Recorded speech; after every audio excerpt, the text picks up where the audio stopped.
வெயிலுக்கு இதமாக ஒரு ரைடு. Uthukottai gonna falls.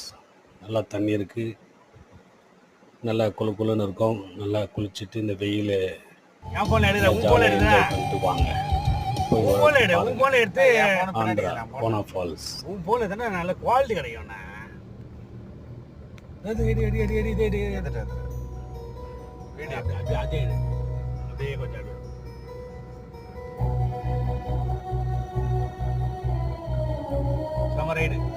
அதுதான் ஒன்றும் செம்மையா இருக்கு.